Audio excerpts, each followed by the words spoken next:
interview for the Public Library of Cincinnati and Hamilton County. And I'm interviewing this morning Charles Hyde on May the 29th, 2007 at the main library.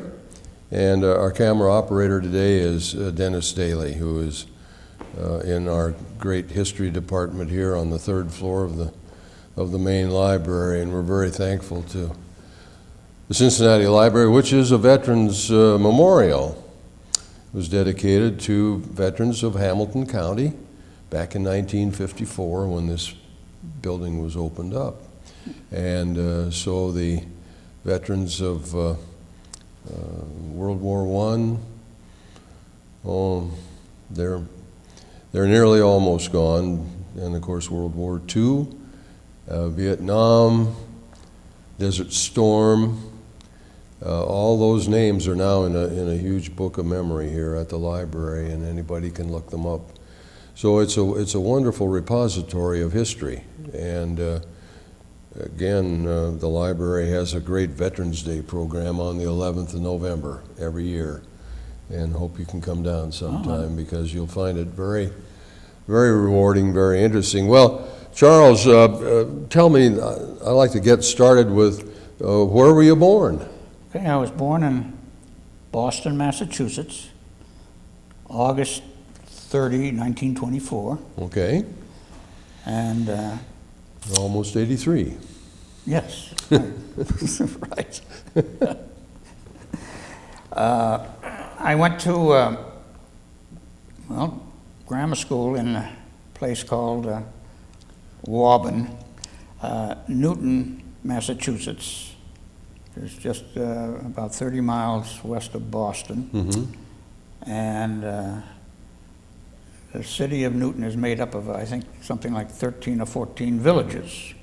Oh my God. There's Newton Center, Newton Corner, yeah. West Newton, Waban, Newtonville. Variations thereof. Newton Lower Falls, Newton Upper Falls, and Auburndale.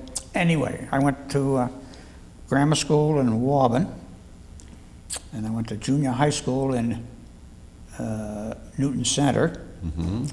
and then I went to high school in Newtonville, Newton High School, uh-huh. And then you finished high school in when? Well, I went to Tabor Academy in Marion, Massachusetts, down on the Cape, for my my senior year. Oh, good. And I graduated actually a year after all my compatriots graduated, mm-hmm. In August of June of 1943. Mm-hmm. And from there, of course, went right into the military. Right. What branch did you choose? I volunteered for the Navy. Mm-hmm. Actually, I guess technically I was drafted, although as I recall, I went in ahead of time and volunteered early induction. And mm-hmm.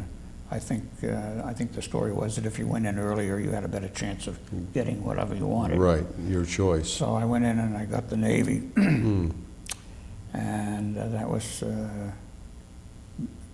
I guess, in August of 1943. And after boot camp, which was, I think, 90 days. Where was boot camp? Newport, Rhode Island. Oh, yeah. And Navy had given us all kinds of tests. Mm-hmm.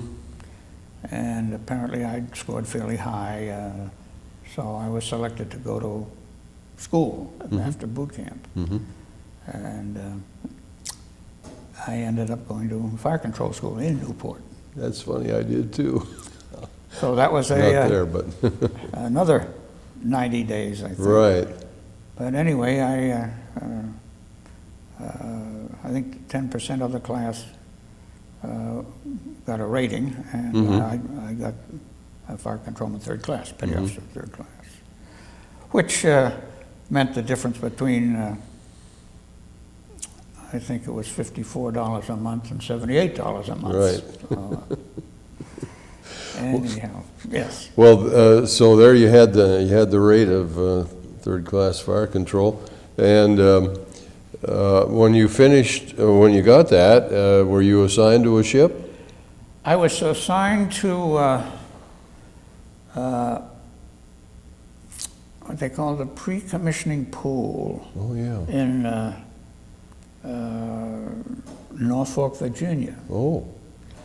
And they would, every morning, they would muster us, and there were, I don't know, 100 guys or so.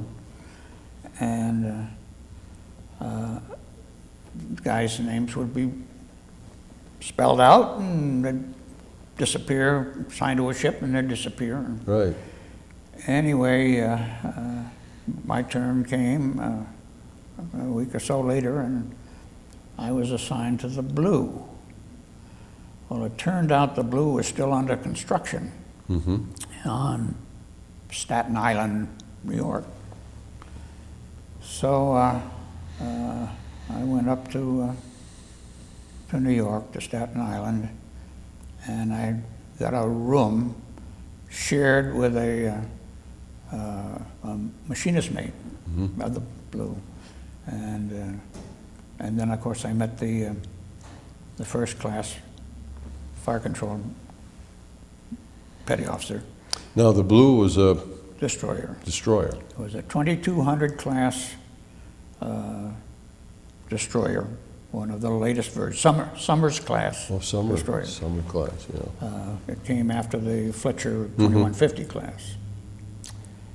And our job as a pre-commissioning member of the ship was to order spare parts for our particular group and stand watch at night.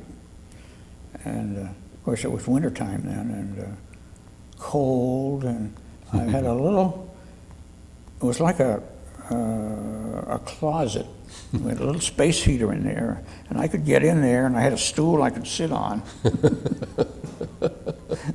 And with my 45, and periodically walk around, and Right. and unfortunately, I look back on that, it would have been a great time for me to really explore that ship. I mean, get down in the below decks areas and so forth, and but it was just so cold I couldn't get very far from that heater. And so I didn't, and I've always regretted that I just didn't get down into the boiler rooms and the fire rooms, and but I know. It's funny how things happen like that, and we can look back and say we should have done this and should have done that. But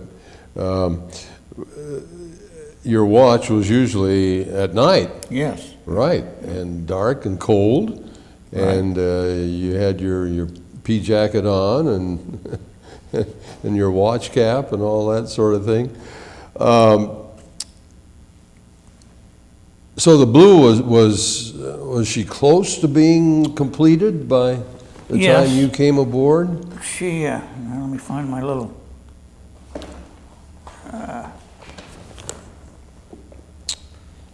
what did I do with that? I'm looking for my diary. It's gonna, here it is. Oh yeah, It, boy, that's a valuable little piece.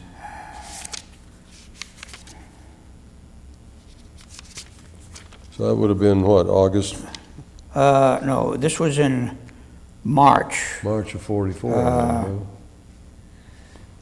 Let's see, we were commissioned March 20th, 1944. Okay. And the 22nd, we left the Brooklyn Navy Yard for a shakedown cruise to Bermuda. Now this is in, well, that was April. Cold. The Atlantic was cold and rough. And I'll never forget it. Before we left the harbor, half of the crew were seasick. Right. and they were sick all the way down to Bermuda. Gosh, oh, brother. And it was terrible. Yeah. I of course had living in Massachusetts and Cape Cod. I spent a lot of time on sailing and whatnot. Right. And the worst I got was, I guess, the first day I got a slight headache. But that was. But some of them, we had our on our first watch, the fire controlman who was handling the radar and rangefinder operation up in that box we called a Right. gun director. He went up there on the first watch and never came down till we hit Bermuda. Poor guy. He was so sick. Pitiful. Anyway, we had our shakedown in Bermuda from the 22nd, and we came back to Norfolk, Virginia on the 25th, so it wasn't much of a shakedown, but we went down there, and they did have a submarine that we could practice dummy runs on, and then we had some work done. What was the, do you remember what the complement of the crew was, ship's company? Several hundred? Well, or? as I recall, the way I remembered it, the ship was about 350 feet long. We had 350 crew. Ah. And I'm sure that's a plus or minus in there somewhere. Yeah, right. So you were pretty much shoulder to shoulder on those vessels. Oh, yeah. Well, our sleeping quarters were 3 high. And underneath the bottom canvas rack was a metal locker, which was about, what, 2.5 feet wide and 2.5 feet deep and long, and about 8 inches deep. And that's where you put everything. That was your possessions and everything. And if you wanted to get into that, then you had to fold up all of these 3 beds to get to it. Yeah, so stacking them up like that on those small ships was really close quarters. Well, I remember that when we got into the Pacific, we'd have morning general quarters, which I think started around before sunrise, 4:30 or so in the morning. And I always like to brush my teeth when I wake up, and so I kept a toothbrush in my bunk. I'd leap out and I'd run quickly to brush my teeth and go stand my watch. And I remember I came back one time and somebody had stolen my toothbrush. Oh, for heaven's sake. You could buy them in the little store we had on the ship store, for, I think, sure. a nickel. Yeah. But it was, I just couldn't believe it. Isn't that funny? I'll be darned. But Well, the after the shakedown, then what was the next on your? well, we continued. Let's see, we had more shakedown. Well, Did you go back to the Brooklyn Navy we Yard? went back to the Brooklyn Navy Yard. Got back there on the 30th from Naval Operating Base in Norfolk, and then we left Brooklyn July the 7th, and back to Norfolk, and arriving there on the 9th of July. We left Norfolk the 10th of July with the Ranger, which was a flat top, and the destroyer De Haven, which was our div dog, division dog. And anyway, we went from Norfolk to Cologne on the Panama Canal. And That must have been quite an experience going through the canal. yes, yeah, it was. One of the things they did, since that was fresh water in there, they flushed out all of our systems. Mm-hmm. I don't know what good that did, because within a very short period of time we were back in the salt. Absolutely. But I've got a note here. It said July 18th, we left Panama, and our ship was the first 2200 destroyer to hit the Pacific Ocean. Oh, boy. And on the 23rd, we arrived in San Diego. 28th, we left San Diego for Pearl. Arrived in Pearl August 3rd. Mm-hmm. Had another more shakedown. And on the 18th of August, we left Pearl for Eniwetok in the Marshall Islands. All right. And Eniwetok in those days was the fleet base. Right. And let's see, we got there on the 25th, and we became a part of the Third Fleet. Mm-hmm. And then That was Halsey's fleet. Halsey's fleet, and we left there on the 29th, left Eniwetok, and I've got destination unknown. Mm-hmm. And then on the 6th, we arrived at Palau, Oh, yes. first DD 2200 to see action. Mm-hmm. And then it was, Did you support the landings there at Palau? yes. Yeah. Teleview and Gower and that sort of thing. And then from there, we left, went to Mindanao in the Philippines, getting there on the 9th of September. Mm-hmm. We left Mindanao on the 12th and arrived in Luzon. We bombed, our aircraft bombed Manila. And the 14th, we left Luzon, went back to Palau. Then were you in on the invasion of the Philippines in October? Yes. With Let's see. Well, we went to Guam. Mhm. These are just, I'm just through the reading. Marianas, yeah. Back to Eniwetok, back to Ulithi, Saipan. You saw that big concentration of the fleet at Ulithi. Oh, yeah. That Yes, was really something, wasn't it? Well, the thing that was really amazing to me in that fleet, we were in Task Force 38.1, Mm-hmm. and I think there were 4 units, point 1, point 2, point 3, and point 4, memory serves me correctly. But in our fleet, I think, as I recall, we had, I think we had 2 battle wagons,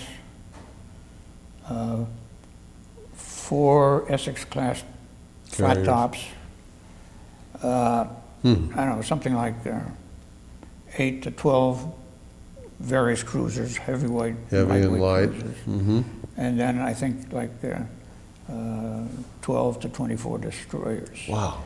And it stretched from one horizon to the other. Yeah. And the thing that amazed me is that kamikazes came in on like unit number 2, Mm-hmm. and it was under attack, and they called us to general quarters, and we just sat around and watched, and you could see the shell bursts over the horizon, Right. and but we never saw an airplane. Isn't that something? And, yeah. You were lucky. And to think that just our portion of that stretched from one horizon to the other, and then there were 3 other units. That must have been something to see the whole fleet from the air. Yeah. Oh, it was. And tell us about life aboard a tin can. Well, it was pretty boring, actually. You were on watch. When you weren't at gun stations, you were on watch 4 hours on and 8 hours off. Mm-hmm. So during the 8 hours, you did your work and slept. Right. And ate, of course. Right. And they called it dogging the watch. At I think it was 6 o'clock at night. Mm-hmm. They dogged the watch. So if you were on the instead of a 4 to 8 watch, you had a 4 to 6 watch, and then there was the 6 to 8 watch, Mm-hmm. and then you were back on the 8 to full 12. 4. Yeah. So you never stood the same watch every Right. day in and day out. You had a different watch every night. Right. And so when you're on watch, why you're just at your gun station and on watch. Did you ever sight a submarine? We had several submarine contacts. The ship, and this was after I left, the Blue, and it was after the war was over. The Blue, or I guess it was close to the end of the war, the Blue captured the largest Japanese submarine in the world. Wow. It had 4 airplanes on board. Isn't that something? That's that big I-class Yeah. submarine. Right. Yeah, right. Anyway, I was not there for that, but I read about it in the log of the diary. What about chow? How was chow aboard there? Chow in general was good, except when you ran out. Right. And that did happen. the destroyers, of course, you go out for 6 weeks from Ulithi out with Admiral Halsey, and from time to time they changed that admiral because it became Task Force 58 at some point, depending on, and I can't remember who was the admiral at that time. But anyway, I remember at least one occasion when we were out so long and we had some heavy weather and we couldn't replenish from a tanker or another ship, that the pancakes had weevils in them. And I can remember at first you would very carefully pick these things out. But after a while, you just put syrup on them and ate them anyway. Oatmeal had, Right. and they had lots of Spam. Oh, Always yes. had plenty of coffee.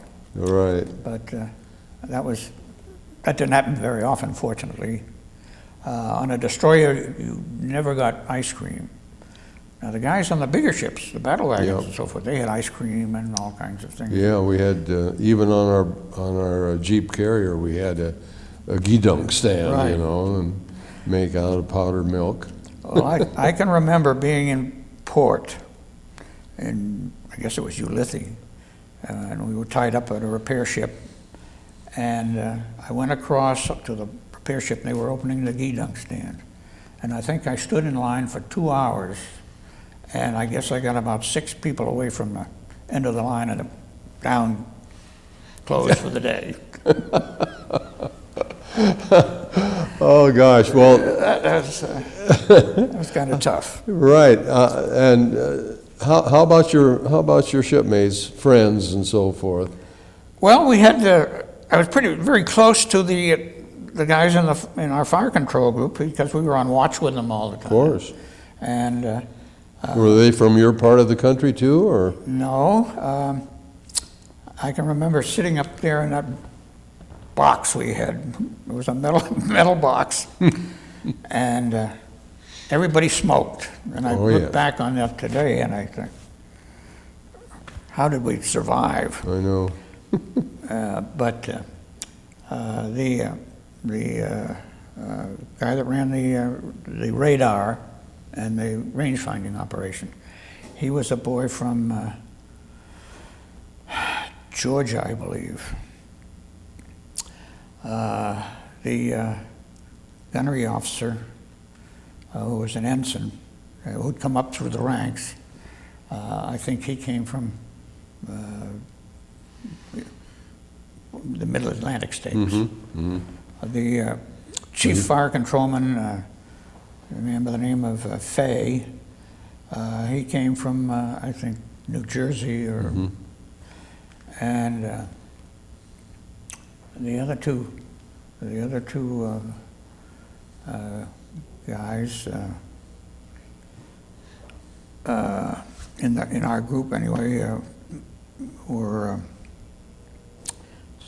like Tennessee or Kentucky or something. So Right. it's pretty much the eastern end of the country. Yeah, eastern part, but a pretty good mix. Mixed from north to south. Sure, sure. Well, that's pretty much the way it was on, on the West Coast. The bulk of the crew and ship's company came from the western states. Sure. But every once in a while, we got a New Englander in there, and I, being an Oregonian, was always amazed at the way you guys talked. You had that wonderful Massachusetts Boston accent. Oh, yeah. They still kid me about my dropping the word that ends in ER, dropping the ER and adding an A, or a word that ends in A, adding the R. R. Right. Right. And I Cooper. and I still, even though when I left Massachusetts to go into the Navy, after the war, I came back and stayed in Newton. We joined what we call the 5220 Club. And that was the state of Massachusetts. Gave all of the returning vets who didn't have a job $20.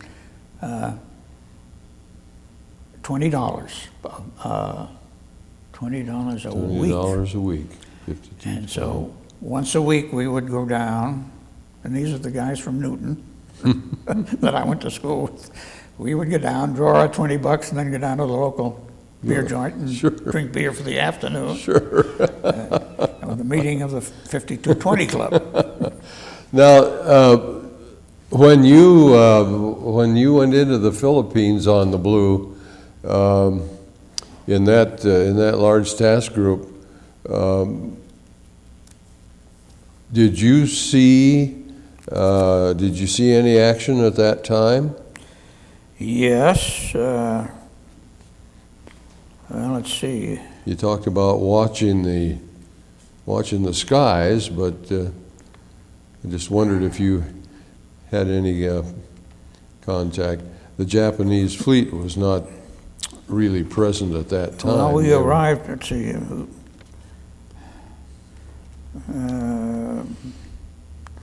it just said we left Ulithi, arrived Saipan, left Saipan, arrived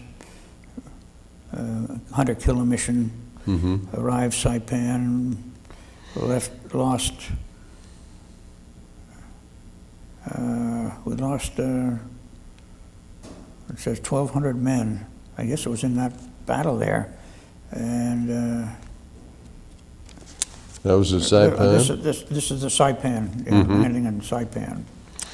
And back to Ulithi, and then battle area of the Philippines, searching for survivors. And Ulithi. Were you in the first battle of the Philippine Sea, which they called the Marianas Turkey Shoot? Well, I can say that I have 2 battle stars of the first and second battle of the Philippines. Right. And so apparently that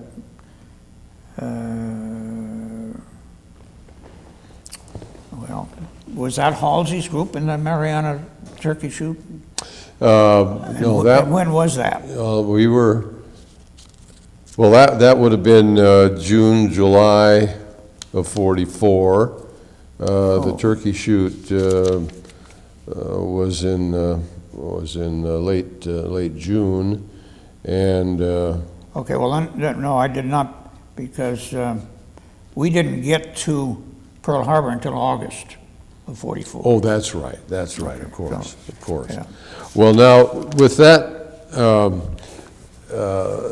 great ship that you were on, and the first one of the 2200, she must have been a beautiful, beautiful class of ship. Oh, yeah, it was. Sleek and Yeah. And what kind of speed could you make on that baby? I think top speed was around, I think we demonstrated 35 knots. 35 knots. And I think the Fifth Fleet traveled at 28 to 30 knots. Yeah, right. Yeah. Constantly. Well, it's 35 knots, you know, for those who don't quite understand that, that's 40 miles an hour. Yeah, right. And boy, oh boy, that's really moving through the water. But that, you didn't do that in rough water. We, No. we, Rock and roll. we were assigned, I don't remember when this occurred, but it was a rough weather, and there was some sort of a contact, and the word came over the TBS for the Blue to go out and check this out. Mm-hmm. So we went out full speed, and water came over the bow and hit the front mount and jammed it. No jammed kidding. the end mount, yeah. Oh boy. So then that put us into Heavy a water, yeah. floating dry dock for a short period of time. Right. When we, Well, those ships, and I always admired you guys. I'd never served on a destroyer or a destroyer escort, but in the rough seas, you guys really had tough time, rock and roll, and well, it's you got so used to it. mm-hmm. When I was transferred back to the States for advanced gunnery school, I left the ship in a breeches buoy to a tanker. Oh my goodness. And I landed on the tanker, and I had difficulty standing up at first because it was steady as a rock, and the destroyer is live, it's just moving all the time. Constantly. And you just, Sure. your system gets used to it, and you don't think anything of it. Sure, you had your sea legs for that kind of a situation, and then you had to adjust to the more calm. Right. Well, now that must have been quite an experience going across on that breeches buoy. Well, it was in a way, because I remember one of the duties of the destroyers were to pick up pilots. Right. That would the carrier pilots would go out on a mission, and if they got shot up or they had some sort of a problem, rather than let them land on the deck, they made them land on the water. Right. Search and our rescue. job was to pick these guys up. Wow. And we picked this one guy up, and it was pretty rough. And in the process, he got stuck under the bilge keel. Oh my goodness. And they had a heck of a time getting him out, and I got him up on board. And, Poor guy drowned. I saw him. He was the deadest looking guy I ever saw. Anyway, they pumped the water out and brought him around. And 2 or 3 days later, we transferred him back. Mm-hmm. And in the process, the way these breeches buoy things work, you tie a line,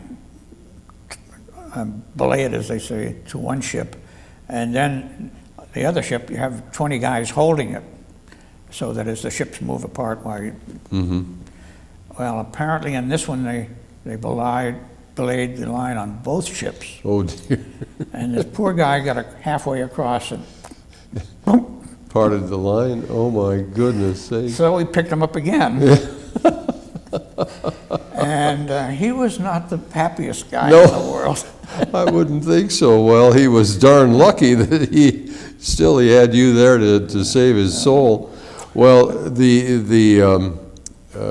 so then you were transferred to, what was it, a tanker? A tanker. Uh-huh. And then... and that was just to get you back to Pearl, or? well, that got me back to Ulithi. To Ulithi. And then I got on a cruiser Minneapolis, I think it Oh, was. yeah. As a passenger. Okay. And went back to Seattle. I can't remember the name of Bremerton? that. Bremerton. Bremerton, yeah. And that was pretty rough duty because you weren't assigned a bunk. So well, when you're in the middle of the Pacific and it was warm, well, you slept on the deck. Sure. But when we got closer to Bremerton, it was Boy. cold and rainy, and Right. so we were sleeping in the messing compartment on the deck, a steel deck, just above the boilers. And I'd put down a blanket and my mattress, and I'd lie on that thing, and then the heat would soak through, and then I'd have to roll over and Sure. cook the other side. And of course, in a situation like that, not being a member of the ship's crew, you were kind of, Yeah, sort of an outlander, Right, sort of, and, you might say. they tried to put us to work, and we weren't Couldn't interested do in much working. about and they had difficulty finding us. Right. How long, do you remember how long it took you to get back to Bremerton? Seemed like It must have been a long, kind see of a if long. Of course, a cruiser would move pretty sprightly too. let's see if I Now, Minneapolis was a big ship. yes. Oh, well, let's see. We left Pearl. Well, steaming for Pearl. Okay. Left Ulithi on the 19th of April. This is after the Okinawa thing was still in Yeah, going on. 45. And we arrived steaming for Pearl, steaming as before. We had a hurricane on the way.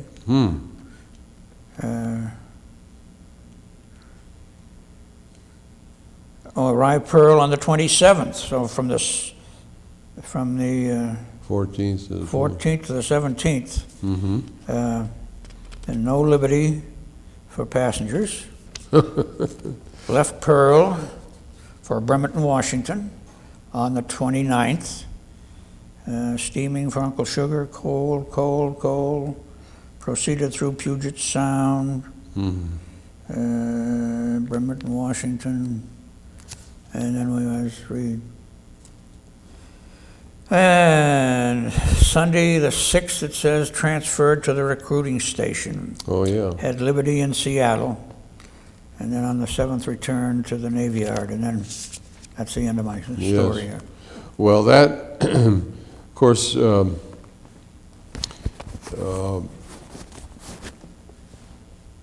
when you were in Seattle, how long did you stay there? And you were on duty there for I wasn't on duty. I was just sort Recruiting? of there for just a short period? like a day or two, just to. Well, let's see. I had liberty Sunday, the 6th. I had liberty in Seattle, and on the 7th I returned to the Navy Yard, and then it's all blank from there. So I'm assuming that I got on a train Right. within a day or so and headed home to Massachusetts. Oh, I see. So you were separated then, huh? Yeah, I was given a 30-day survivor's leave, as they call it, and went home, and then had to report back to, a month later, reported back to San Diego for the advanced gunnery school. Oh, I see. And So, then my goodness, back and forth across the country. yeah, and it wasn't fun on No, 4 days on a those trains were. train with just in a seat. You didn't have a berth or a bed or anything. Right. Yeah, that was pretty uncomfortable stuff. And, of course, at that time of the year, it was hot, too. Yeah, I don't recall, I don't know whether they had air conditioning in those days or not, but I don't recall extreme discomfort from the heat. I guess we had the windows open. Right. Well, now, the idea of your going back to San Diego and the advanced gunnery school, of course, anticipating having to ship. go to Japan. Right. What was the feeling among you fellas at that time? Well, Anticipating, by this time you're old salts, you know. oh yeah, well, but by then they were talking about the war was over. Well, I was Sure. going to, I guess it was going to school. So you were, So I came out of school and was transferred to San Francisco, had a 10-day delay en route. And rather than going back to Massachusetts, I went down to Arizona, because I know we had the GI Bill coming up. And right. so I knew I was going to go to school, and I wanted to take metallurgy. And so I went down to, I guess it was Phoenix, and got myself accepted at the University of Arizona at the School of Mines Wow. for the following September. Good for you. And so then eventually, then I went back to San Francisco, and then I was assigned to another ship pool. And I was eventually assigned to a ship, and then I got talking to people, and the ship was still under construction, and I knew I was going to be discharged long before that ever happened. Sure. So I put up a squawk, and they put me back in the pool as a mustering petty officer. And every morning, I would muster my 80 guys and send them on work detail.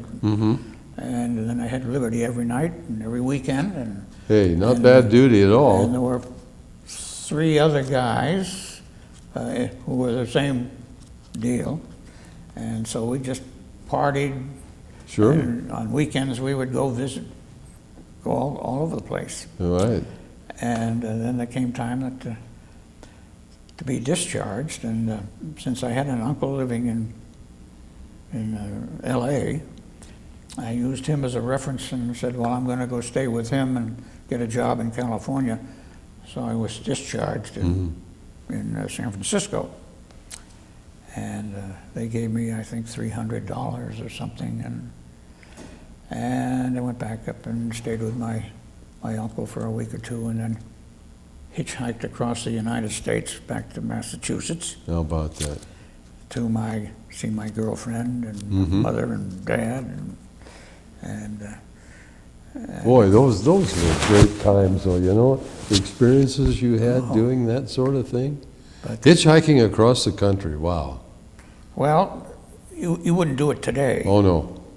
Although my wife and I, and this is one thing we were very proud of, when I was 70 and she was 67, we joined a group and bicycled across the United States. Did you really? 2.5 months. Wow. From Seattle, Washington to Washington, D.C. Oh, my goodness, what an accomplishment.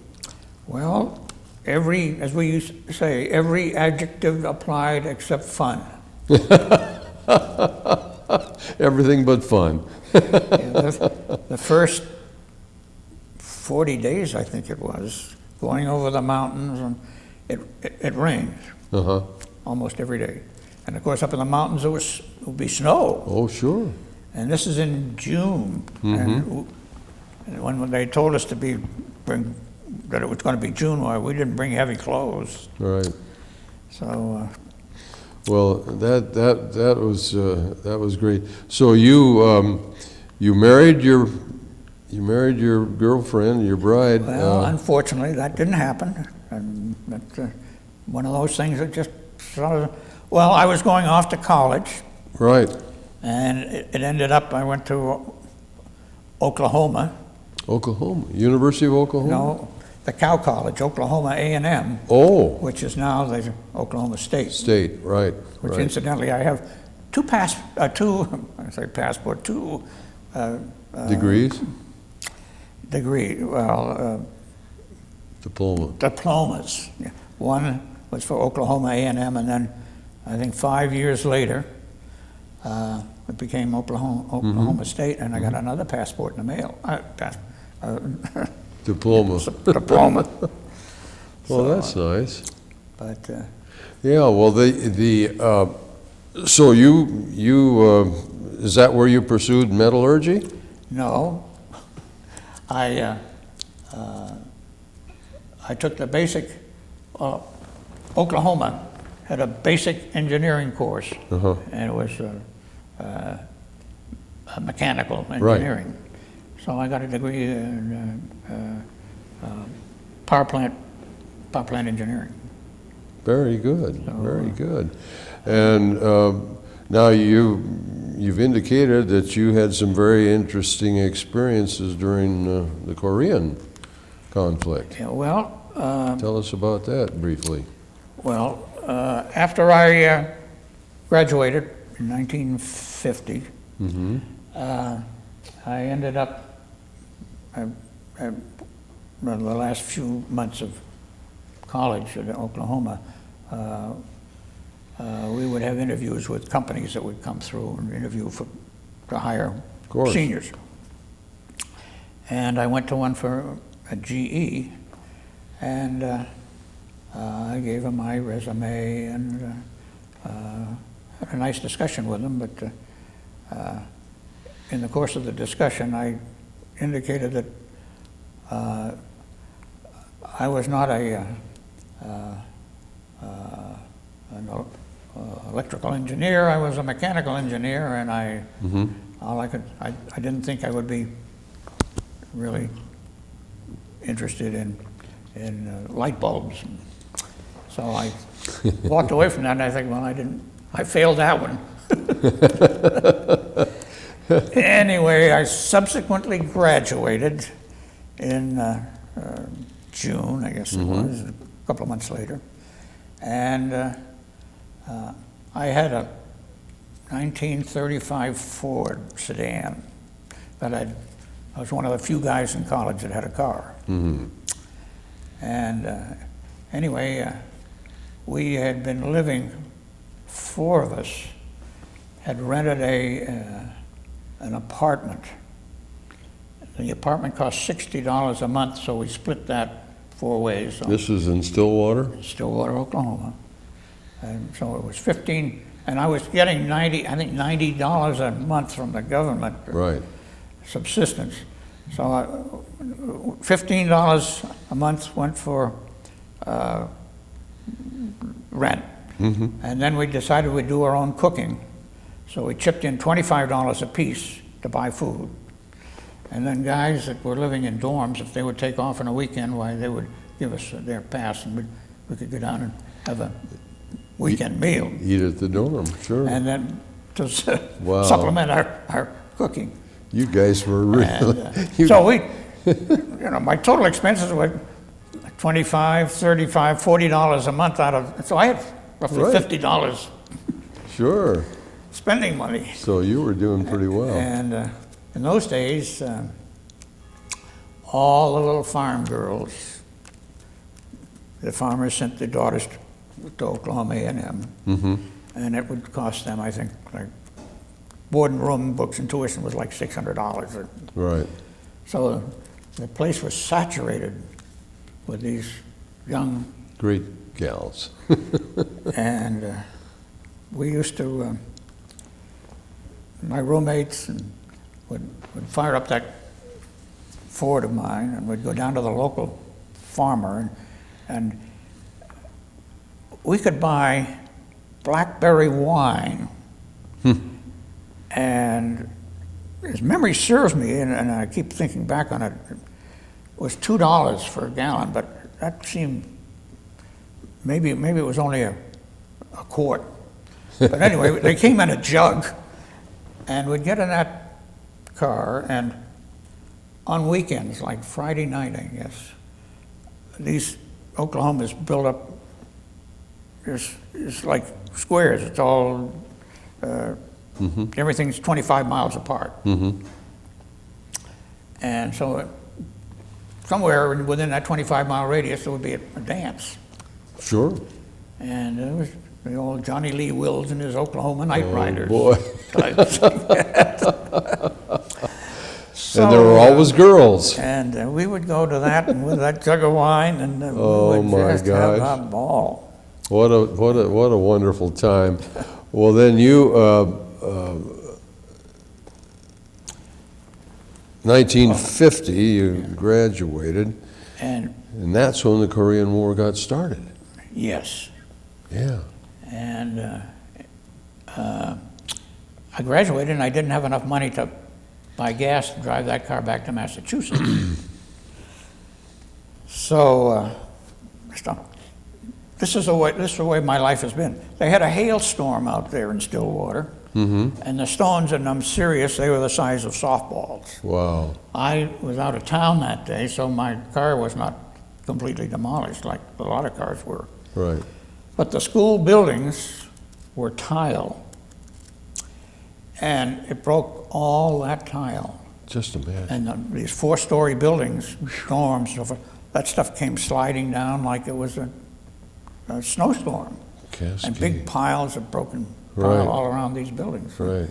When I came back that afternoon or evening, and it was dark when I got back, and my lights would shine on this stuff, and it looks like piles of snow. And anyway, My goodness. I got a job as a roofer. And I worked all summer long, $12.50 an hour. 12.5 cents went to pay my union dues, and saved enough money to buy the gas to get home. When I got home in late August, there was a letter from GE offering me a job. Oh, my goodness. And 39 years later, I retired. Now, that 39 years, you were up here at Evendale, were you? No, well, yes and no. I started out on the, what they call the test engineers program. It was a 2-year program for engineers just out of college. Right. And you were assigned, there were 3 months assignments, and usually it was a year to 2 years on the program. Sort of like an intern. And you would be assigned to generally the testing department. Like I was at the aircraft engine testing in Lockland, Ohio, Cincinnati. Oh, yeah. Sure. And then from there I went, my first assignment was in Pittsfield, Massachusetts, power transformers. And here were these transformers as big as this room, and you'd run tests on them. And did that for 3 months, and then a buddy of mine had written me and said that he ended up in Evendale testing engines, and he said, "Come on Sure. down, it's great fun." GE Aviation. So I put in for it and got it, and then I spent 3 months in Evendale. And then I was transferred back to Massachusetts to Telecron clocks. I was testing clocks. And then I put back in for Cincinnati again, and I went back and I was sort of a head of, like a foreman in the test department. Good. And then You found this part of the country pretty much to your liking? yeah, I enjoyed Cincinnati. I had a great time back in the 50s. Right. Then, let's see.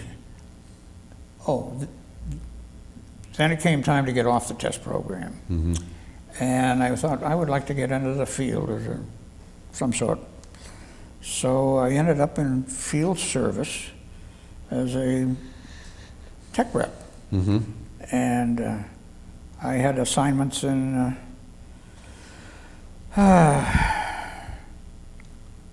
I'm trying to get, well, my first assignment, as it turned out, my first assignment was Korea as a tech rep. And I had an engineering degree, had been through the test program at GE, and had tested engines in GE. And they sent me to Korea as an expert. Okay. And of course, Boy. I had some schooling. And Yeah. at the time. But So you were testing aviation well, engines there? I was working with, I was assigned to the 51st Fighter Interceptor Wing. They had three squadrons of F-86s flying missions up to North Korea. Wow. And the F-86 engines were GE engines. And Yes. so anytime there was a problem with the engine, well, Sure. I'd be called upon to Sure. troubleshoot.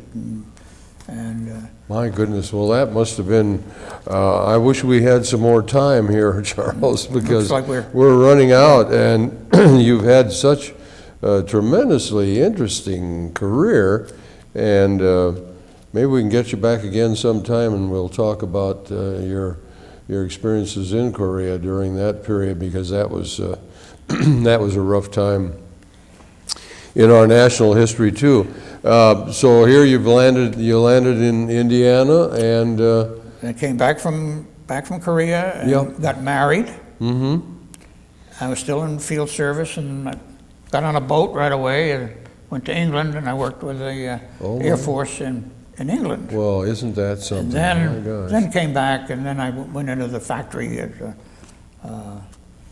As a lead product support. Right. And I was working with the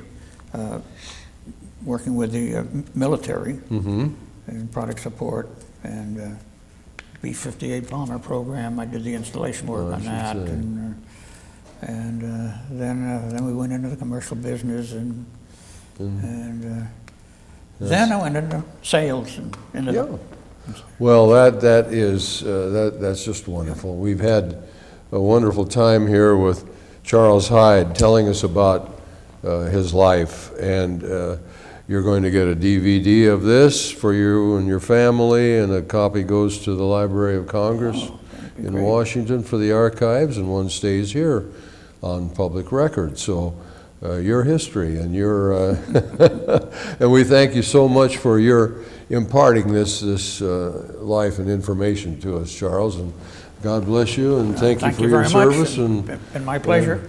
and keep healthy, and that's it.